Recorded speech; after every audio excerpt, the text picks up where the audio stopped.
Bonsoir tout le monde. Merci à vous, madame, qui vous êtes déplacée pour être avec nous ce soir. On a quelques personnes en ligne.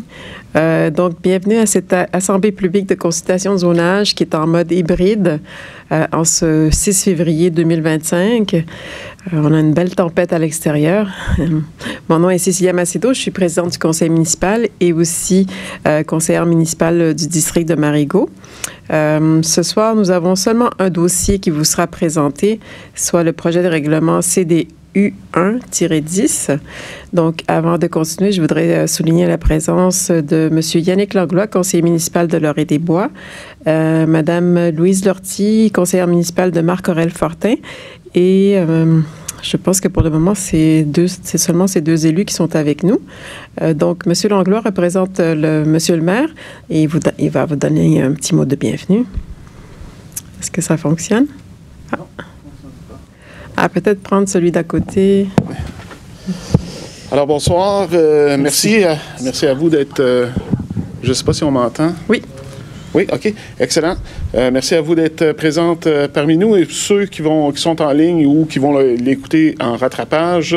Je vous souhaite la bienvenue. Moi, je m'appelle Yannick Langlois. Je représente notre maire, M. Stéphane Boyer, qui m'a délégué ici pour être ici ce soir.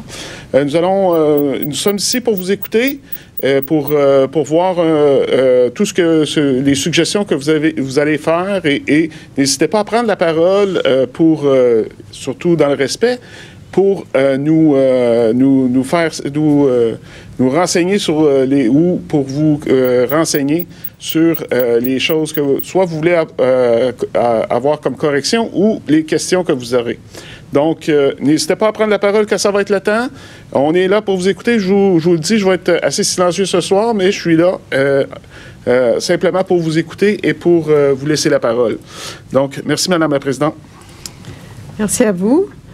Bonsoir, messieurs. Bienvenue. Donc, je vais vous présenter un petit peu le déroulement de la soirée. Tout d'abord, nos collègues ici présents vont vous présenter le projet de résolution. On va vous informer des étapes à venir et on va répondre à vos questions. Vous aurez ensuite 15 jours pour nous faire parvenir par courriel vos commentaires, vos questions, vos préoccupations.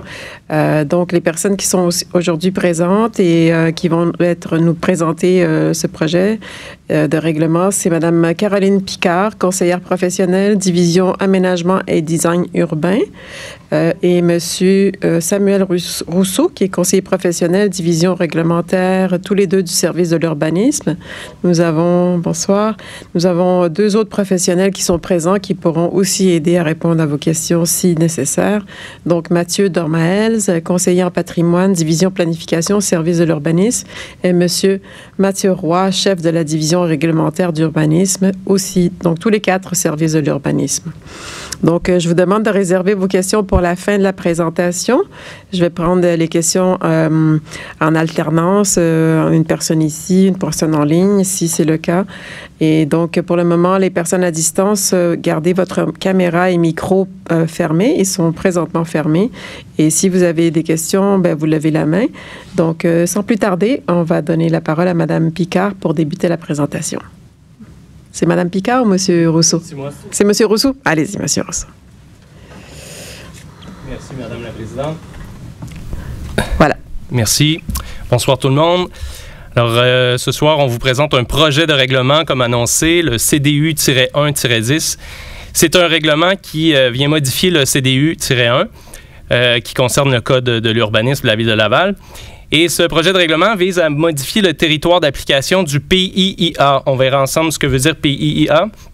Alors, ce PIIA se nomme Ensemble bâti d'intérêt. Et cette modification viendrait assujettir donc les secteurs entourant les boulevards Mattawa et de l'avenue du Crochet. Regardons d'abord les objets de ce projet de règlement. Donc, deux objets ce soir. Essentiellement, c'est faire appliquer le plan d'implantation et d'intégration architecturale, nommé par l'acronyme PIIA, celui nommé Ensemble bâti d'intérêt secteur particulier, à deux nouveaux secteurs, soit le secteur Mattawa et le secteur du Crochet. je vais passer la parole à ma collègue Caroline qui va vous expliquer qu'est-ce qu'un PIA. Donc, avant de vous expliquer la modification, là, un PIA, c'est un plan d'implantation d'intégration architecturale. C'est un outil urbanistique, en fait, qui nous permet d'assurer une bonne intégration des projets dans leur milieu. Ça nous permet d'évaluer ces projets-là en fonction d'objectifs et de critères qu'on peut établir. Et ça passe par la recommandation du Comité consultatif d'urbanisme, donc le CCU. Et ces projets sont approuvés par le comité exécutif et finissent par la délivrance d'un permis de construction. Donc... Pardon, j'ai été plus vite que toi.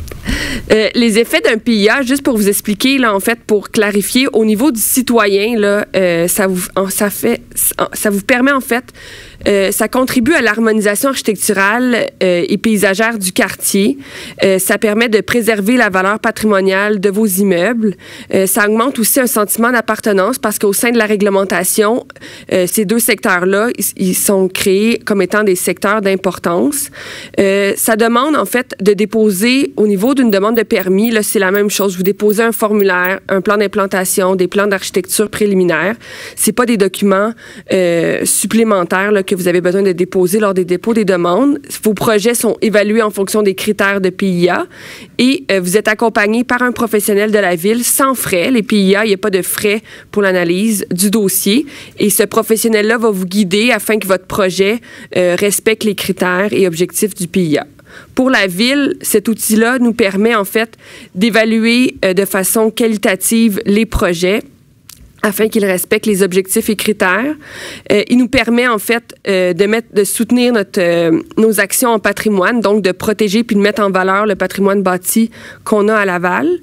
Ça permet de conserver le caractère particulier d'un quartier et ça nous permet de s'assurer là, que les interventions, que ce soit les agrandissements, les nouvelles constructions, les modifications, soient faites de façon harmonieuse dans les secteurs.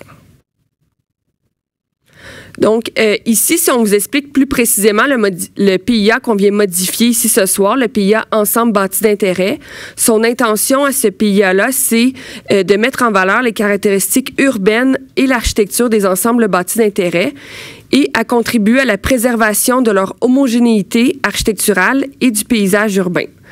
Dans ce PIA-là, il y a des secteurs généraux et il y a aussi des secteurs particuliers qui ont été ciblés.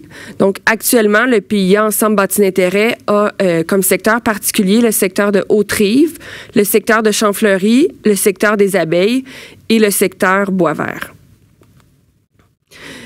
Dans un PIA, le contenu du PIA Ensemble bâti d'intérêt, comme je vous ai dit, des secteurs généraux et particuliers. Le PIA s'enclenche, en fait, dans les secteurs généraux quand on vient faire une nouvelle construction ou quand on vient modifier la volumétrie au bâtiment principal. À ce moment-là, on applique les travaux, les objectifs et les critères généraux aux travaux pour s'assurer qu'ils sont respectés. Dans les secteurs particuliers, c'est la même chose. Lorsqu'on vient faire une nouvelle construction ou lorsqu'on vient modifier la volumétrie au bâtiment existant, il y a aussi certains éléments, certains travaux en fait qui sont visibles de la rue. Donc, si on vient faire des modifications à la façade avant, on va vouloir analyser ces travaux-là en fonction des critères. Donc, on analyse les travaux en fonction des critères généraux et aussi en fonction des critères particuliers, des critères qui ont été établis en fonction des caractéristiques architecturales spécifiques à ce secteur-là. Donc, ici, sur la carte, vous voyez dans l'extrait de l'annexe là, du règlement du CDU, un extrait de Champfleury. Donc, tout ce qui est en bleu, c'est l'ensemble bâti d'intérêt généraux de Champfleury. Et ce qui est en orange, en fait, c'est le secteur particulier de Champfleury. C'est les maisons, à cet endroit-là, on a des maisons contiguës qui ont une architecture particulière. Donc, on est venu créer un secteur particulier pour ces propriétés-là. On va regarder plus en détail. Les objectifs et les critères, là, on va les voir plus loin lors de la présentation. Donc, la localisation ce soir de la modification des secteurs visés, on parle ici du secteur de Matawa, donc qui est au nord sur la carte, et le secteur du Crochet sur la carte. Tous les deux, c'est des secteurs. Le premier se situe à Fabreville, dans le district de Marcorel-Fortin, et le deuxième, il se situe à Laval-des-Rapides, dans le district de Marigot. Donc, ici, on vous a mis quelques photos là, des propriétés qu'on retrouve dans le secteur de Matawa pour que vous puissiez voir là, le style architectural qu'on retrouve dans ce secteur-là. Donc, ici, on a quelques photos du secteur de Mattawa et ensuite le secteur du Crochet pour vous montrer les particularités de ces secteurs. Donc, Samuel, tu vas pouvoir poursuivre. On va vous parler un peu d'analyse, donc tout le processus là, qui nous a mené à vous présenter ce projet de règlement-là ce soir. Quelques constats d'abord. Il y a déjà quelques années, là, il y a des analyses qui ont été faites, on va vous en parler, là, qui ont mis en lumière des ensembles bâtis, des ensembles qui présentent des caractéristiques urbanistiques, historiques, paysagères et architecturales d'importance qu'on peut qualifier d'ensemble de la modernité. Et les secteurs de Mattawa et du Crochet présentent ces caractéristiques-là. Ils sont ressortis comme faisant partie de notre patrimoine moderne lavallois. Donc, toutefois, ces secteurs, par contre, ils n'ont pas été inclus lors de l'adoption du CDU 1. Ils n'ont pas été inclus dans les territoires d'ensemble bâti d'intérêt.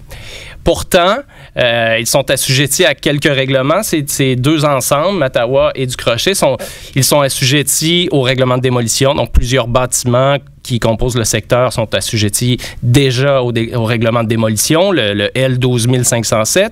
Ensuite, il y a le règlement relatif à l'occupation et l'entretien des immeubles qui assujettit pas mal tous ces immeubles des deux secteurs. Puis enfin, certains immeubles sont admissibles là, au programme de revitalisation des immeubles patrimoniaux, donc aux subventions qu'accorde la Ville. Et je souligne que pour être admissible, là, il faut être dans la liste là, qui est identifiée au règlement en question, le L12659.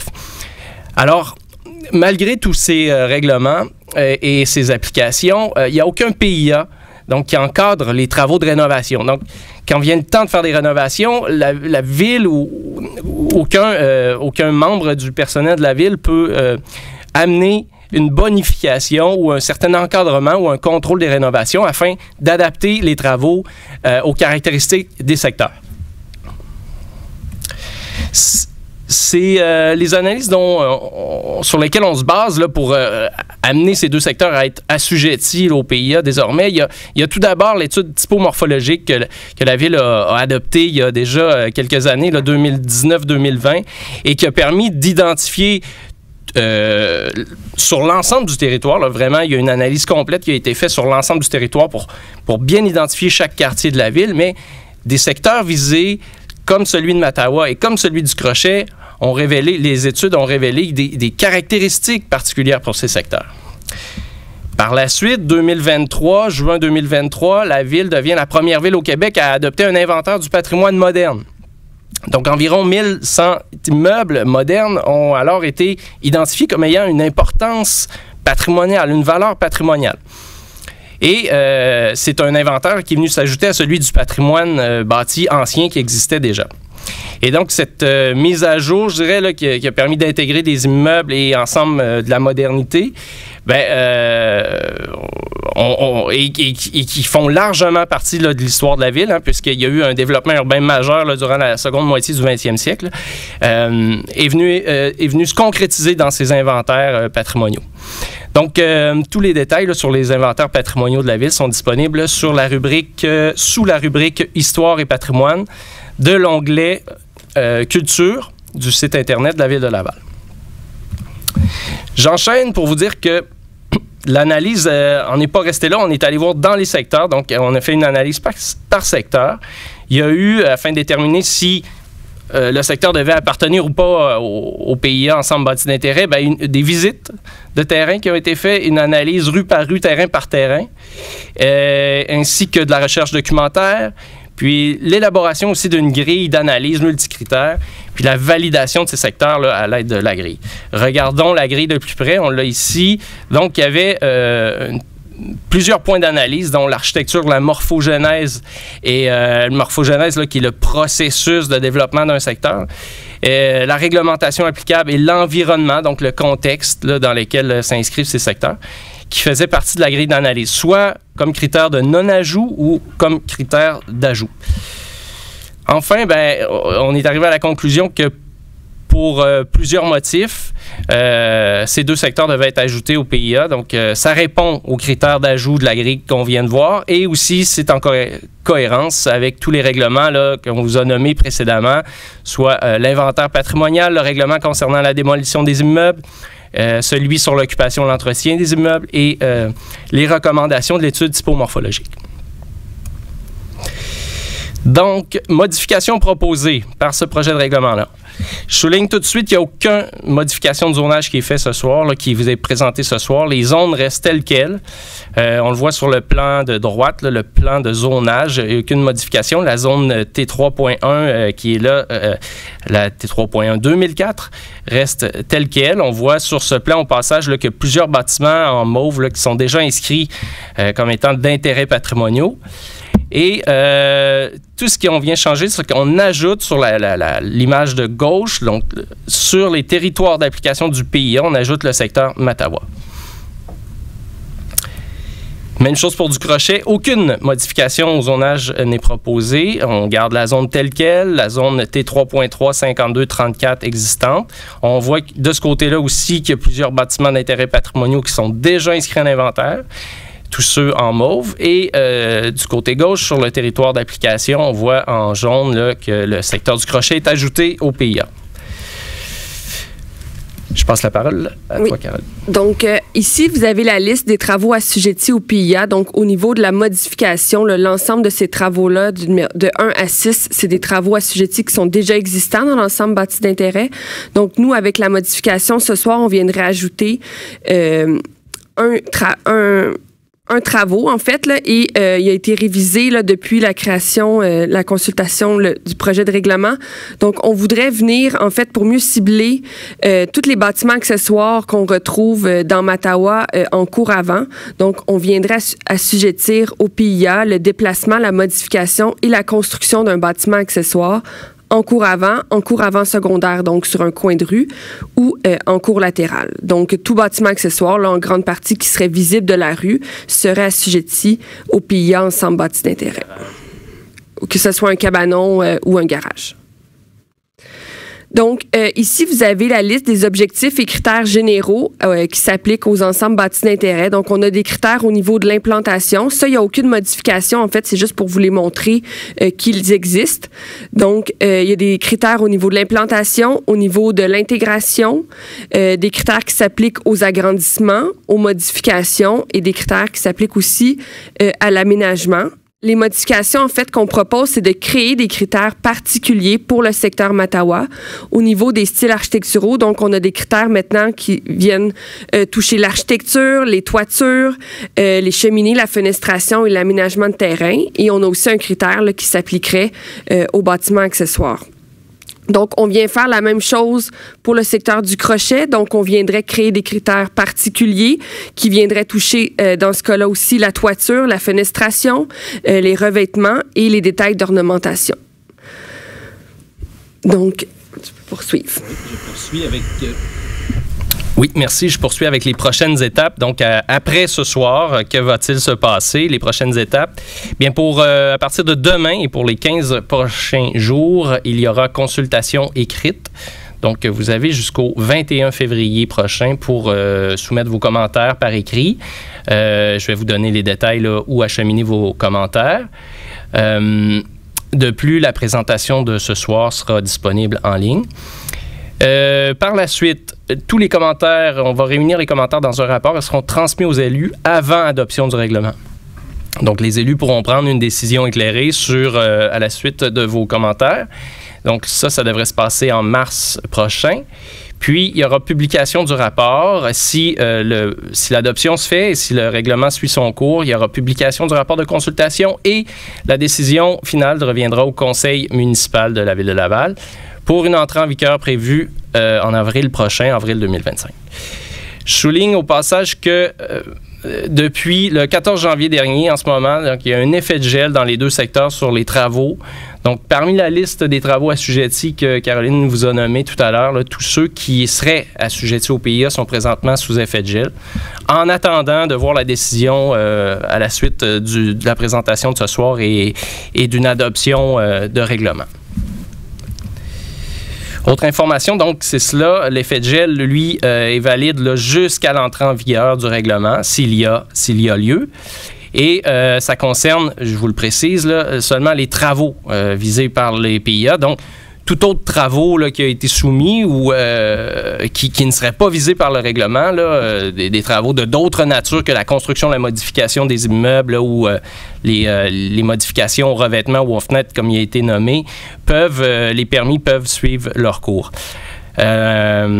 Également, là, il faudrait souligner que toute demande, là, pas de surprise, là, toute demande qui aurait été déposée avant cette date est une demande qui serait substantiellement complète et conforme, donc payée, tous les documents remplis, elle n'est pas assujettie à l'effet de gel, donc elle peut poursuivre son cours, cette demande. Donc, je vous ai parlé de consultation écrite. Voici les détails pour les 15 prochains jours. Donc, seront disponibles l'enregistrement de cette consultation-ci, cette assemblée, dans les jours qui vont suivre. Ensuite, le projet de règlement est également disponible sur le site Internet de la Ville. Vous n'avez qu'à chercher l'onglet Citoyens, Urbanisme et Habitation, puis Assemblée publique. Donc, toutes les assemblées publiques de la Ville de Laval sont disponibles sur cet onglet, les assemblées publiques sur le portail de la Ville. Puis, pour vos questions et commentaires suite à cette présentation, vous pouvez les acheminer à l'adresse qui est au bas de l'écran, assemblée au pluriel, au pluriel, .urbanisme@laval.ca. Et je souligne qu'il est important là, que tous vos commentaires soient rendus... prenez note là, que les informations confidentielles là, et renseignements personnels ne devraient pas s'y retrouver puisque les commentaires écrits vont être rendus publics, comme je vous disais dans le rapport de consultation. Enfin, parlons d'approbation référendaire. Bien, un règlement comme celui qu'on vous présente ce soir n'est pas susceptible d'approbation référendaire. Donc, il n'est pas possible de déposer une demande là, pour faire approuver par référendum ou non, ou désapprouver le projet de règlement ou le règlement en vertu de l'article 123 de la loi sur l'aménagement et l'urbanisme. Voilà, je vous cède la parole, Madame la Présidente. Merci beaucoup. Merci, Mme Picard, M. Rousseau. À titre d'information, on s'est donné à la Ville une charte de participation.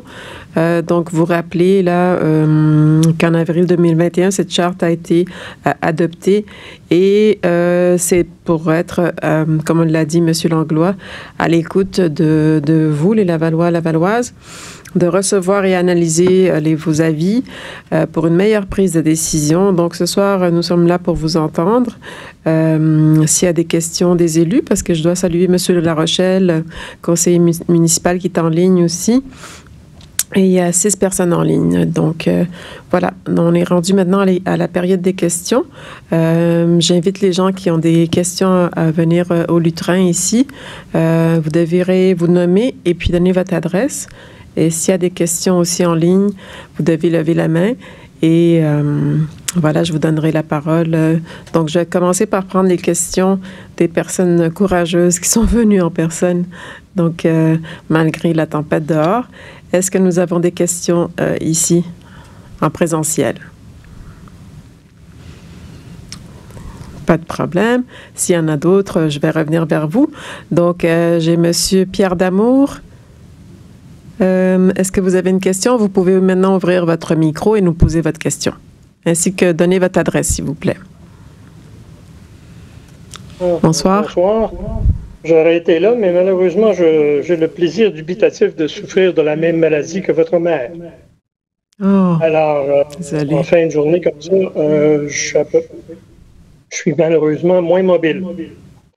Je suis au 3608 avenue Kawartha, dans le secteur Mattawa. J'habite la ferme Sainte-Thérèse, qui est le secteur Mattawa depuis 1986. Ce que je constate avec ce projet, qui est sans doute bien fondé, c'est qu'il semble créer 2 types de résidents à la ferme. Il y a ceux qui ont des constructions qui sont récentes, qui répondent plus ou moins à vos critères architecturaux. Et ces gens-là s'installent maintenant. Et pour eux, c'est fini. Mais ensuite, il y a des gens comme moi qui ont une demeure qui est effectivement d'intérêt patrimonial, Dans mon cas, c'est une maison qui date de 1959. C'est pas du mid-century modern, c'est plus du 1940 chalet. Et ces gens-là, ces gens comme moi, peuvent peut-être vouloir vendre leur maison parce qu'on devient vieux, on veut s'en aller dans un appartement, etc. Quand va venir le temps de mettre ma maison en vente, et quand je regarde les exigences qui sont prescriptives, d'après ce que je peux comprendre, je me pose de sérieuses questions sur la facilité ou la difficulté que je vais avoir à convaincre quelqu'un de venir s'installer chez moi, surtout s'ils veulent, comme ça semble être le cas, vouloir moderniser la morphologie du terrain. Et je serais curieux de savoir quel effet un règlement comme celui-là peut avoir sur la valeur potentielle d'une maison.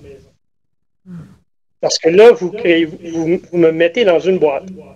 Là, je suis obligé d'expliquer à quelqu'un que s'ils veulent faire quelque chose à cette maison, il va falloir qu'ils suivent un processus extrêmement prescriptif. Alors, essayez de me rassurer. Avec plaisir. Merci. Monsieur Rousseau.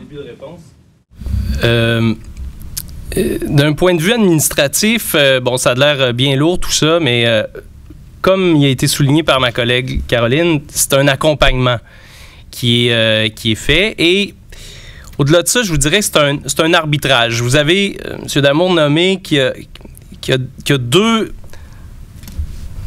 je vous dirais, deux idéaux là, parmi les citoyens des secteurs, d'un secteur, n'importe quel secteur dans le fond.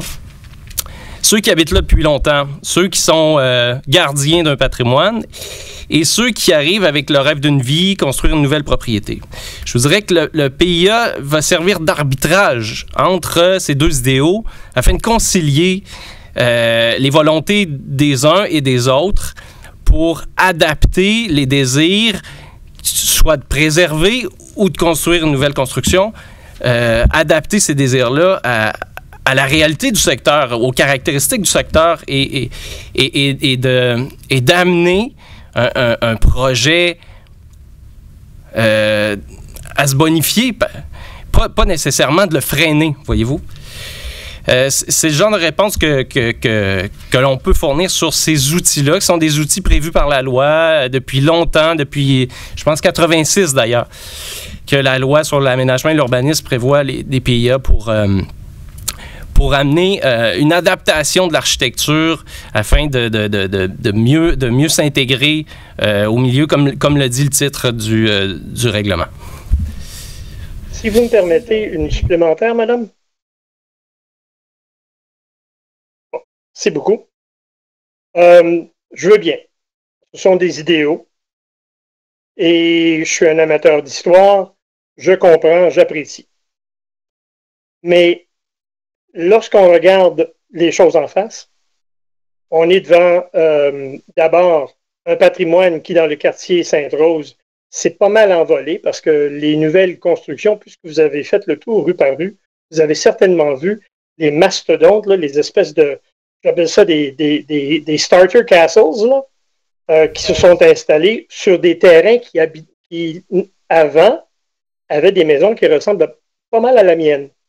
Et tout récemment, cet été, sur la rue Manitou, un chalet pittoresque, oui vieux, oui abandonné depuis quelques années parce que le pauvre couple, le monsieur est décédé à peu près dans la première année de sa retraite et il n'a pas pu finir les travaux qui avaient commencé. Bien, cet été, ça a été complètement rasé. Le terrain est plus petit que le mien, complètement rasé, et en lieu et place est en train d'être érigé, puisque ça l'a passé dans les dates, une espèce de chalet, toit plat, tout ce que vous prescrivez dans votre règlement, tout ça complètement parti. C'est ça que les gens veulent faire quand ils arrivent ici. C'est probablement ce qu'ils vont vouloir faire avec la mienne quand ils vont la voir, nonobstant le beau salon et le beau foyer. Alors, c'est bien beau de me dire tout ça, là, mais comment est-ce que je vais expliquer à la personne qui veut acheter ma propriété qu'ils ne sont pas capables de faire ce qu'ils veulent avec? Est-ce qu'on a un complément de Monsieur Langlois, allez-y. Oui, merci, monsieur. Évidemment, moi, je suis président du comité d'urbanisme. Et puis, je vous avertis, je ne suis pas un expert comme notre panel d'urbanistes qu'on a pour vous expliquer plus clairement les dossiers. Je vais vous expliquer en termes néophytes ce que ça va impliquer pour vous et surtout les bénéfices que vous allez en tirer, selon moi. Mais après ça, c'est vous qui allez nous faire des suggestions.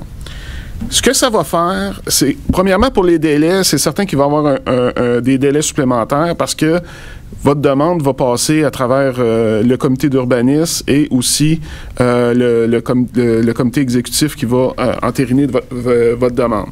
Ça, pour ça, je vous l'accorde. Des processus supplémentaires pour de la paperasse supplémentaire, c'est certain.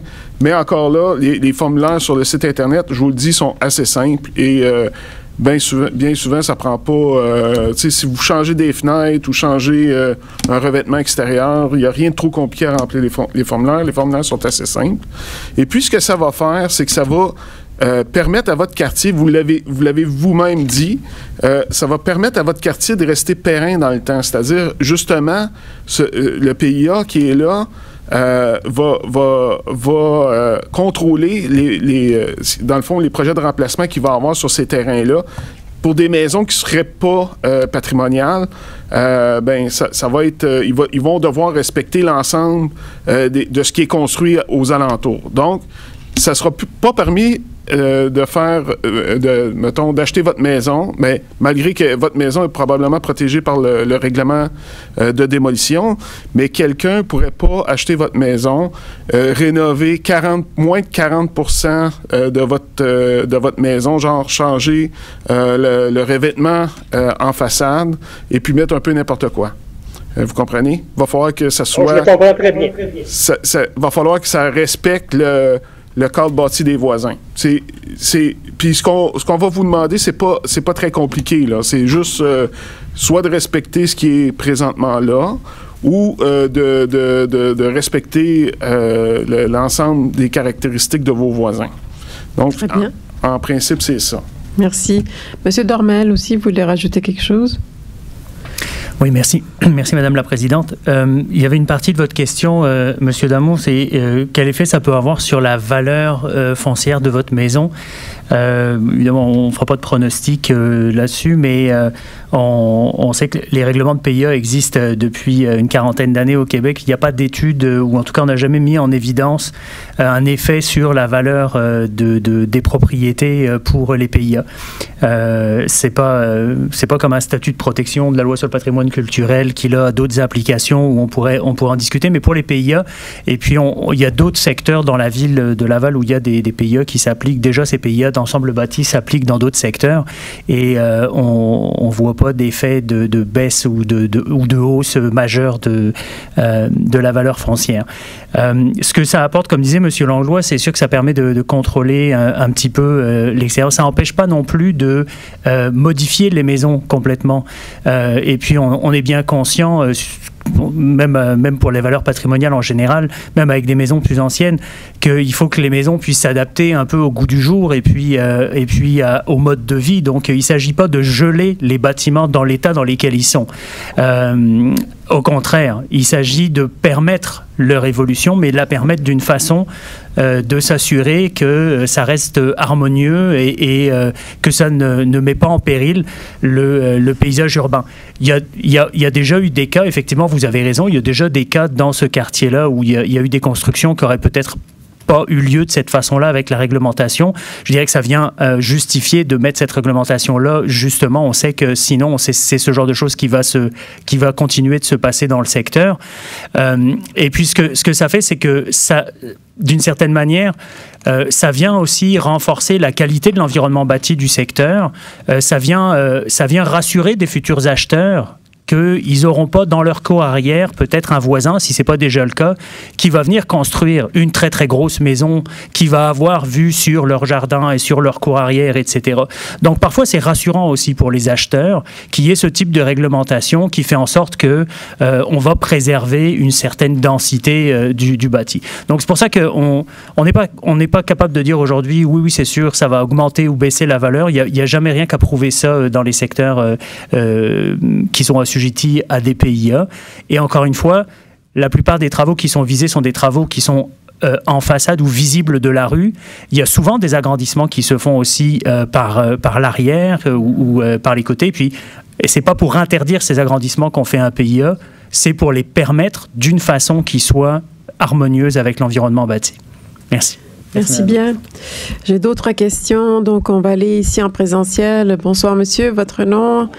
Bonsoir. Pierre Bouchard, 1565 Nika. Parlez un petit peu plus près du micro pour qu'on vous entende bien. 1565 Nika, Pierre Bouchard. Merci.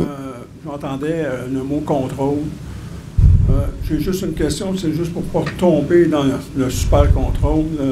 Exemple, j'ai une porte devant qui a une vitre ovale. Je veux changer ma porte. Mais je ne trouve plus de porte avec une vitre ovale. Malheureusement, si je veux avoir une porte ovale, elle va me coûter 5 000 $ au lieu de me coûter 1 500 $. Vous me compte ce fait-là parce que mon beau-frère qui reste à Montréal a payé sa porte 8 000 $ parce que le fonctionnaire voulait avoir la porte avec les petits carreaux comme c'était avant pour garder le style ou qu'est-ce qu'il y avait avant. C'est juste ça que j'espère qu'on ne tombera pas dans ce monde-là où c'est que, et je comprends parfaitement, j'ai travaillé sur des maisons de patrimoine quand j'étais moins jeune, imagine, ils sont encore plus patrimoine aujourd'hui. Donc, c'est juste ce point-là qu'il y a contrôle, il y a le respect du patrimoine bâti. Il ne faut pas tomber aussi dans l'extrême. C'est peut-être juste me répondre à ça. Merci. Parfait. Madame Picard? Oui. Donc, au niveau des portes, par exemple, juste pour vous dire, c'est si vous venez modifier les dimensions, donc vous viendriez, exemple, vouloir mettre une porte double ou agrandir les fenêtres, ou si vous venez ajouter des fenêtres en façade, là, il va y avoir un PIA. Mais si vous remplacez une porte, vous remplacez une fenêtre, même dimension, la porte, vous pouvez mettre une fenêtre carrée, une fenêtre ronde. Ça, il n'y aura pas de PIA qui va s'appliquer, en fait. On va venir gérer les ajouts et les modifications de dimensions seulement. Donc, ça ne sera pas comme à Montréal. Non, mais ce que vous me dites, là, à petits carreaux et tout, là, on parle souvent de patrimoine ancien, là, qui a vraiment des caractéristiques typiques. Dans le secteur de Mattawa, là, il n'y a pas une porte type qu'on veut reproduire absolument. Là, donc, on n'est pas allé à ce niveau de détail-là, là, au niveau du PIA. Je parlais d'un triplex, là, à Chalaga, Maisonneuve, OK. des années 20. Là. Bien, au niveau de l'ensemble bâti d'intérêt, en fait, on va juste venir gérer les ajouts de fenêtres et les modifications de dimension. Parfait. Merci. De rien. Merci bien. On a une question en ligne de M. Robert Rivard. M. Rivard, vous êtes en ligne? Vous pouvez ouvrir votre micro puis poser votre question, nous donner votre adresse aussi, s'il vous plaît. M. Rivard, est-ce que vous nous entendez?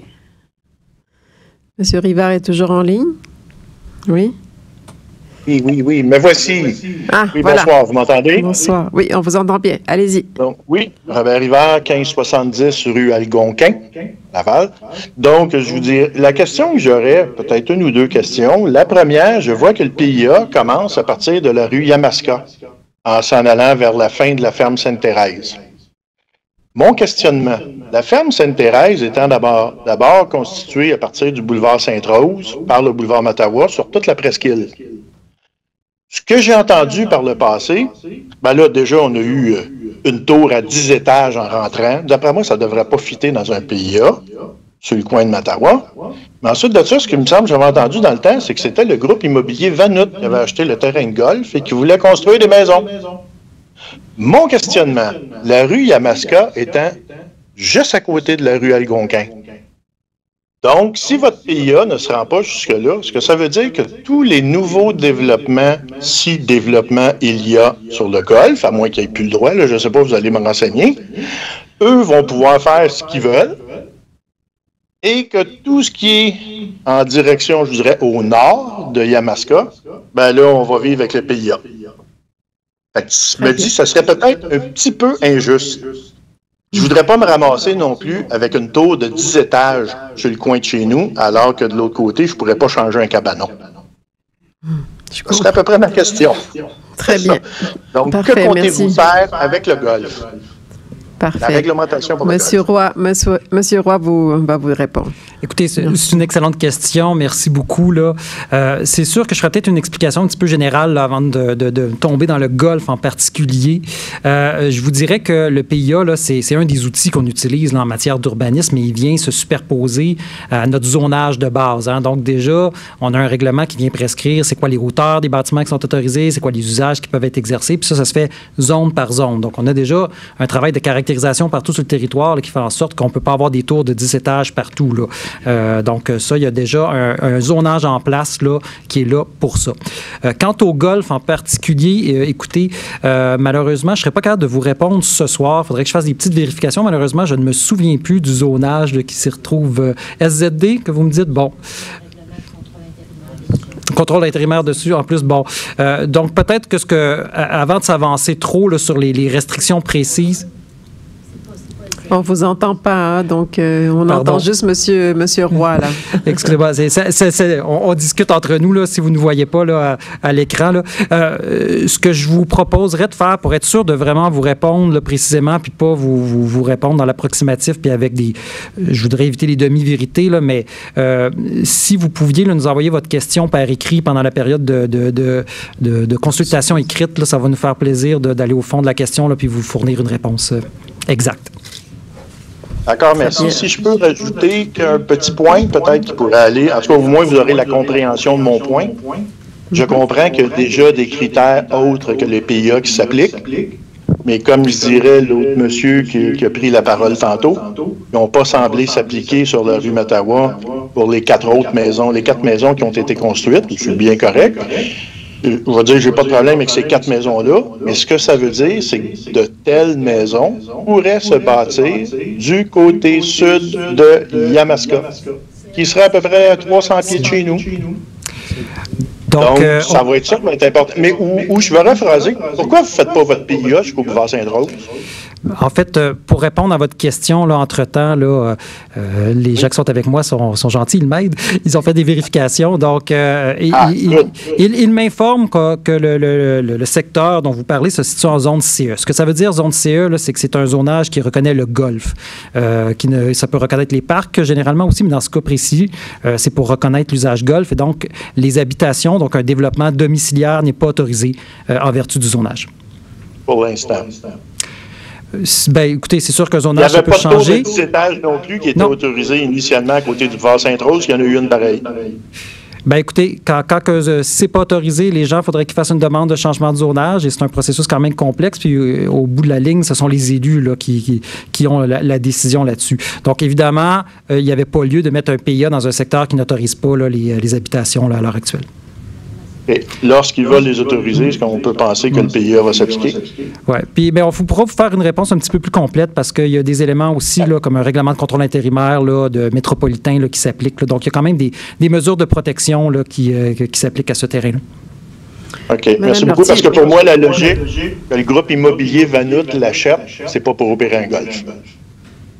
On m'a flashé. On ne peut pas savoir ça. OK. Merci beaucoup. Merci.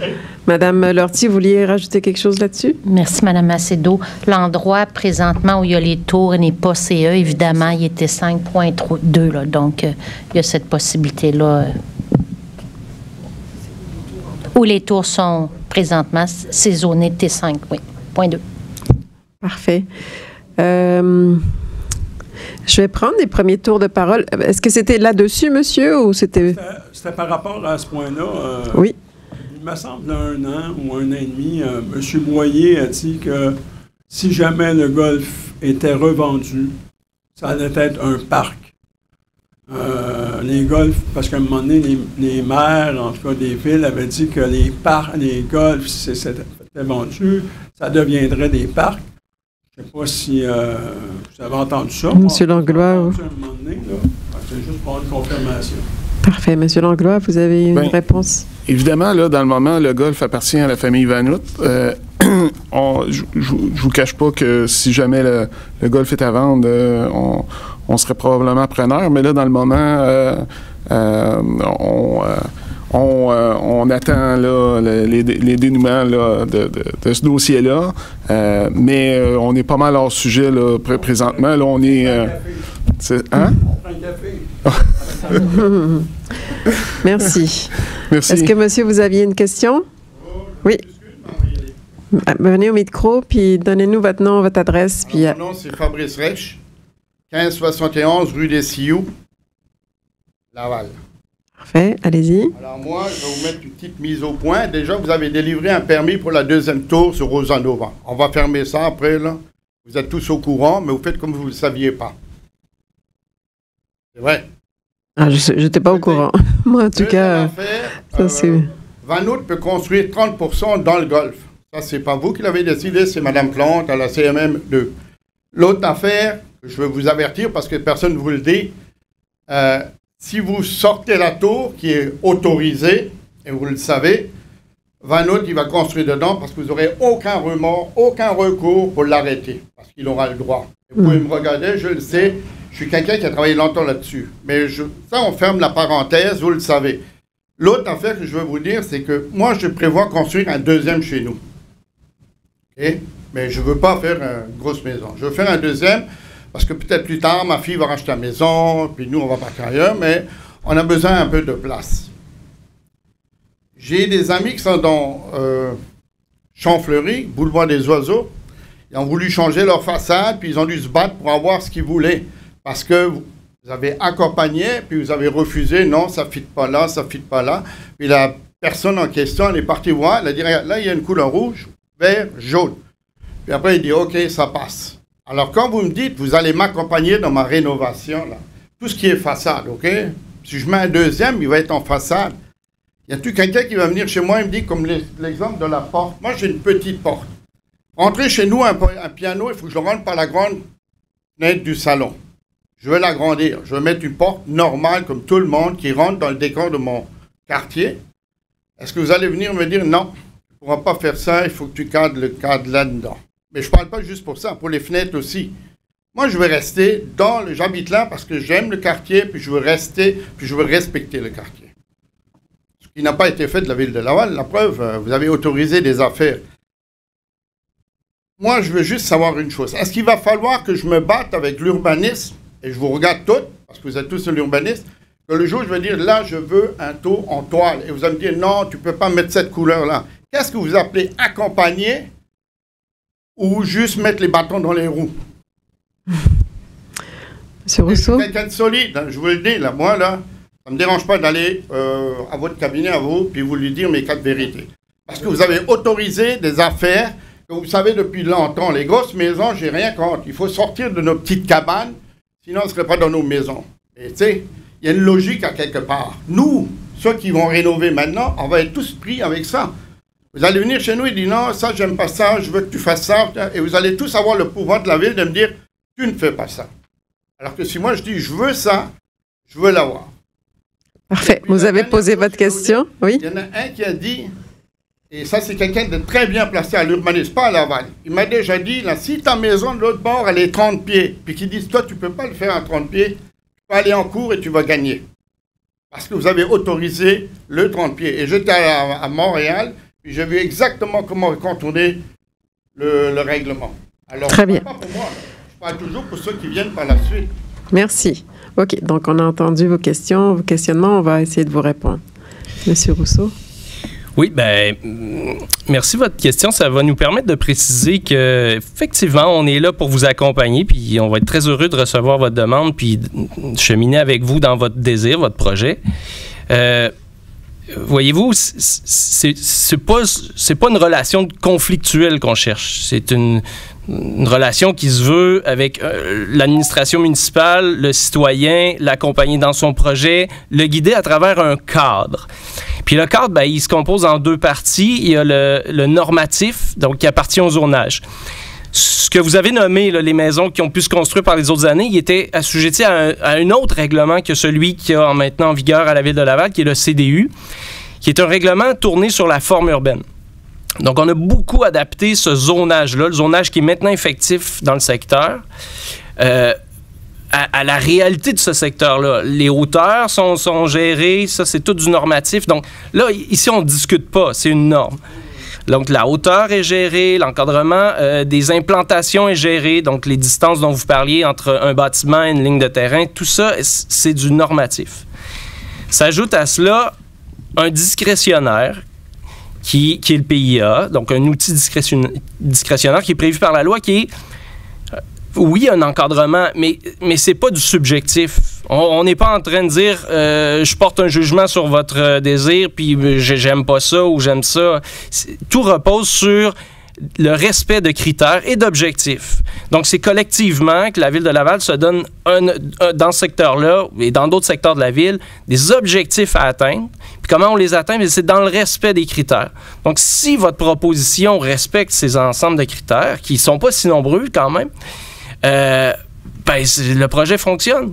Alors, c'est ce genre de relation-là qui est prévu dans le cadre des négociations de PIA, qui sert juste, là, comme le dit le titre, là, à bien s'intégrer au secteur actuel. Monsieur Langlois? Oui, juste pour compléter là-dessus, je vais vous expliquer aussi le fonctionnement du comité d'urbanisme. Dans le fond, les professionnels nous font une recommandation. C'est un comité qui est composé de, moi je suis président, il y a 3 autres élus, et puis il y a 4 personnes, 4 personnes experts de la communauté, des gens qui ont des formations soit en urbanisme, en architecture, ou qui sont ingénieurs en bâtiment, ou d'autres choses. Là. Ça peut être des ingénieurs paysagers ou d'autres professionnels en urbanisme. Et puis là, on prend des décisions selon la recommandation qui nous sont soumises. On prend des décisions, bon, OK, on est pour. Ah, OK, non, on est contre leurs recommandations. On dit, non, OK, ils ont été un peu trop sévères sur ces critères-là. Ou bien, on dit, oui, mais peut-être qu'on devrait faire... On fait des suggestions. Fait qu'on dit, retravaillez un petit peu votre projet, là, puis on va en venir à quelque chose. C'est sûr, le but d'un PIA, c'est pas de respecter chacun des critères à la lettre, puis de dire, regarde, c'est ça ou c'est rien. C'est souvent un jeu de négociation, disant, OK, on veut que notre ville soit acceptable, parce que votre quartier, il est beau, votre quartier. Vous avez un bijou de quartier. Bien honnêtement, là, j'adore votre quartier, les formes des maisons algonquines, j'adore. Mais si on met pas des outils en place pour les préserver, au bout de 15, 20 ans, 50 ans, 100 ans, il n'y en aura plus. Ça va tout être soit des Monster House ou bien des maisons qui ont toutes changé leur devanture pour d'autres types de matériaux que les rondins en bois. Ou d'autres matériaux du secteur. Donc, c'est un peu pour ça qu'on veut mettre l'outil en place. Merci. Merci bien. Vous voulez rajouter quelque chose, Mme Picard? On a d'autres questions en ligne par la suite. Okay. Ce ne sera pas très long. En fait, c'est juste pour vous dire, tu sais, votre 2e étage, vous y avez le droit, le normatif vous le permet. Le PIA va juste nous servir, en fait, à s'assurer que votre 2e étage s'intègre bien avec votre rez-de-chaussée existant, puis s'intègre bien dans le secteur. Fait qu'on dit pas non au 2e étage. On dit oui, mais on veut juste s'assurer que vos pentes de toit, que votre nouvelle fenestration va bien s'agencer avec le rez-de-chaussée. Parce que, j'en doute pas que vous allez nous déposer un beau projet, mais on en reçoit de toutes les couleurs, puis c'est ça que le PIA nous permet de faire. On peut peut-être faire quelques alignements ici, on peut peut-être diminuer un peu les pentes, c'est ces petits éléments-là qui font qu'au final, vos rénovations vont bien s'intégrer dans un quartier qu'on aime, le cachet qu'il y a. Fait qu'avec vous, on va travailler. C'est cet accompagnement-là, en fait, qu'on va travailler. Ça se peut que vous nous déposiez un projet puis qu'on n'ait rien à dire parce que vous avez engagé un super professionnel qui vous a déposé un projet top-notch, mais s'il y a lieu, c'est là qu'on va faire des petites modifications. Très bien, merci. Je vais aller en ligne parce que la question, on prend les questions en alternance, donc ça ne sera pas très long, monsieur. Il y a monsieur Pierre Damour qui est en ligne. Est-ce que vous nous entendez? Je vous entends. Est-ce que vous m'entendez? Est-ce que vous me recevez? On vous entend. Ah, Monsieur Pierre Damon, c'est vous. Excusez-moi, je vais donc, je vais prendre les premiers tours de parole, si vous permettez. Donc, on va aller avec monsieur ici en présentiel. Votre nom, votre adresse, s'il vous plaît? Michel David, 1725 Mattawa. Moi, ma problématique, c'est que je suis justement face à toutes ces maisons-là, OK, les nouvelles maisons, là, les méga maisons. Et comme le drainage s'effectue directement dans la rue, alors moi, quand il y a des tempêtes, beaucoup d'eau, comme au printemps, ben, je me retrouve, j'ai un ruisseau dans mon entrée et j'ai vraiment un lac, j'exagère pas, j'ai un lac devant la maison. Alors, si je veux respecter le PIA comme je le vois, je me pose la question, je me suis fait dire par des gens, je devrais hausser la maison, okay? Hausser le terrain, parce que moi, j'ai le niveau originel, okay, du terrain, et tous les terrains environnants ont haussé leur terrain, okay? Alors, l'eau s'en vient chez moi, OK? Alors, comme je devrais hausser la maison, si j'ai un acheteur qui se présente, je vous pose la question, est-ce qu'il peut hausser la maison? Parce que, à cause des modifications qui ont été faites dans l'environnement, la maison est dans un trou et ça ne va pas s'améliorer avec les années. Okay. Merci. Merci pour votre question. Est-ce que quelqu'un tente? Monsieur Rousseau? Je vais tenter une réponse. Il y a une partie de cela qui appartient au domaine, à la sphère juridique du Code civil. Donc, on doit gérer nos eaux sur nos terrains. Ça c'est une chose, là. Mais là, je comprends qu'on veut considérer les aménagements qui sont faits sur le terrain afin qu'ils ne créent pas cette situation-là chez les voisins. Il y a deux choses que je vois. Dans le normatif, déjà, au zonage, les nouvelles constructions doivent respecter une certaine hauteur de plancher. Donc, il y a des hauteurs de plancher qui sont prévues par rapport à la couronne de rue. Donc, déjà, ça peut aider. C'est sûr qu'une maison qui est déjà construite, là, on ne reviendra pas en arrière, là, c'est bien entendu, mais les prochaines, ils ont ces hauteurs de rez-de-chaussée, des seuils de plancher du niveau du rez-de-chaussée qui sont à respecter par rapport à la couronne de rue. Donc, on ne peut pas tant hausser notre maison que ça, puis remblayer pour que l'eau ruisselle vers la rue. Ça, c'est une chose du côté normatif. Du côté du PIA, désormais, il y aura des critères sur les aménagements paysagers. Donc, une plus grande retenue des eaux sur les terrains par des aménagements paysagers, puis on pourrait voir là, les critères, mais c'est des critères qui veulent respecter le caractère du secteur, donc ils cherchent à des aménagements de sous-bois, des aménagements qui respectent le caractère du secteur, qui est un secteur très boisé, et des aménagements paysagers qui vont retenir de l'eau éventuellement. Puis, d'autres normes là, auxquelles je pense là, rapidement, là, mais des largeurs d'entrée charretière également. Là. On ne peut pas avoir des entrées charretières au-delà d'un certain nombre de mètres. Et également des surfaces carrossables qui sont limitées par secteur. Donc, une panoplie de normes qui sont déjà en place pour les prochaines habitations, plus un critère de PIA pour les aménagements paysagers. Oui, mais ça, OK, c'est pour les futurs aménagements. Oui. Moi, dans le présent, je reçois les aménagements paysagers, j'ai à peu près 7 garages devant la maison, là, avec des entrées qui sont pavées en dur. Alors, évidemment, est-ce qu'il y a un aménagement paysager que je peux faire en avant? La ville ne va pas me faire un fossé, il n'y a pas d'égout dans la rue. C'est l'urbaniste, vous avez dit le niveau du plancher, c'est l'urbaniste qui a exigé un niveau de plancher qui était plus haut que la chaussée de la rue. Alors, tu sais, terrain-là qui se drainait sur la rivière des Mille-Îles, maintenant se draine dans la rue. Et comme moi, je suis de l'autre côté de la rue, bien, se draine chez moi. Alors là, c'est des normes qui... OK, ça veut dire qu'avec votre PIA, je reste dans un trou. Je n'ai pas le droit de sortir du trou. Même c'est l'urbaniste qui m'a mis dans le trou, soyons francs. Madame Picard, vous avez Je veux juste... j'ai regardé là, votre maison, là, je comprends là, la problématique. Là, en fait, il n'y a rien vous pourriez déposer une demande, là, c'est sûr que ça a un coût, là, mais exemple, pour surélever la maison de 1 ou 2 pieds, puis faire un aménagement paysager devant. Les critères, en fait, visent, comme on dit, un aménagement paysager de sous-bois et tout. C'est sûr que vous ne pourriez pas monter votre maison de 5 pieds de haut, mais de la monter un peu, puis de créer un aménagement paysager, ça, vous pourriez le faire. Là. Puis vous pourriez aussi, même si vous ne touchez pas à la maison, vous créez un aménagement paysager pour contrôler le drainage de l'eau là, sur votre terrain. Ça aussi, c'est 2 choses différentes, là, mais on vous dit pas un non à surélever votre maison. Il y a un coût pour surélever les fondations de la maison, mais vous pouvez. Il y a un maximum par rapport à la couronne de rue, mais votre maison, que je vois, vous êtes vraiment au niveau du sol, fait que vous avez une marge de manœuvre. Là, vous pourriez la surélever, puis vous seriez encore conforme, puis on viendrait gérer votre aménagement paysager qui serait modifié. C'est sûr que, par exemple, on veut la conservation des arbres et tout pour conserver le cachet, mais il y aurait une possibilité là, de faire ce type de travaux-là sur votre propriété.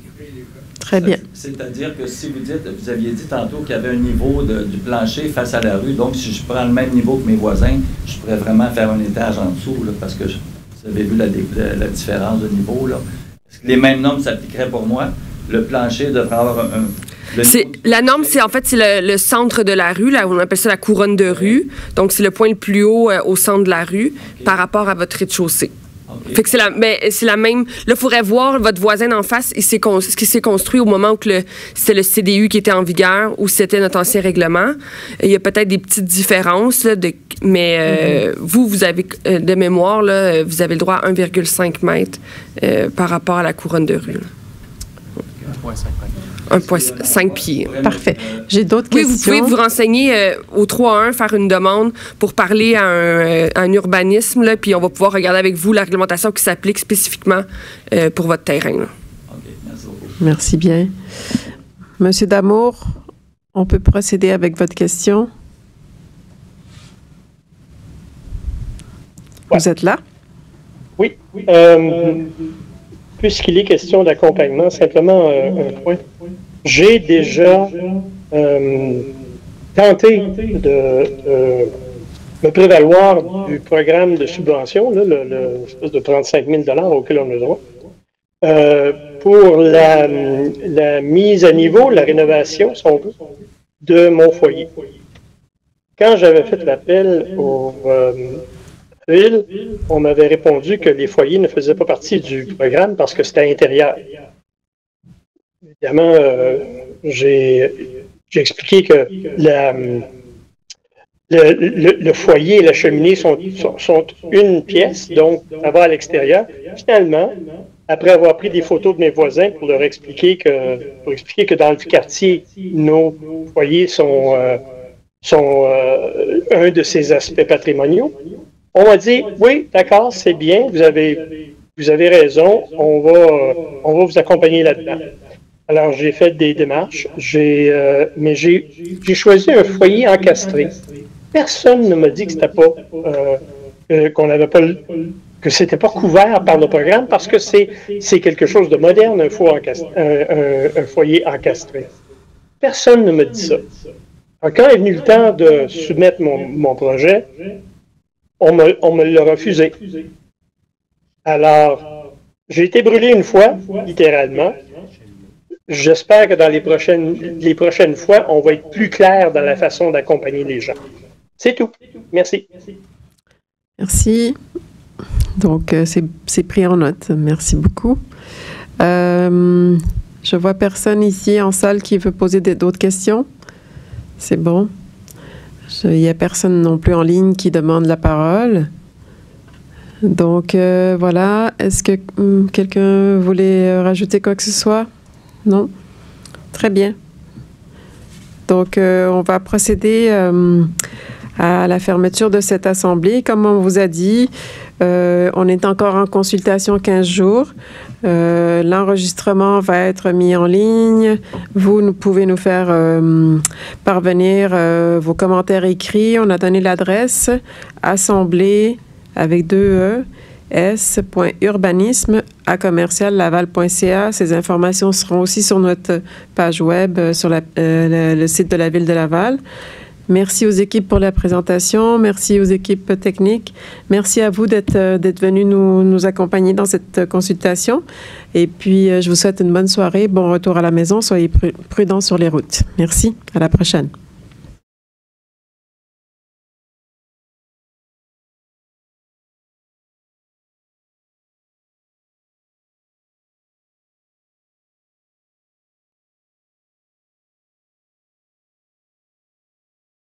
Thank you.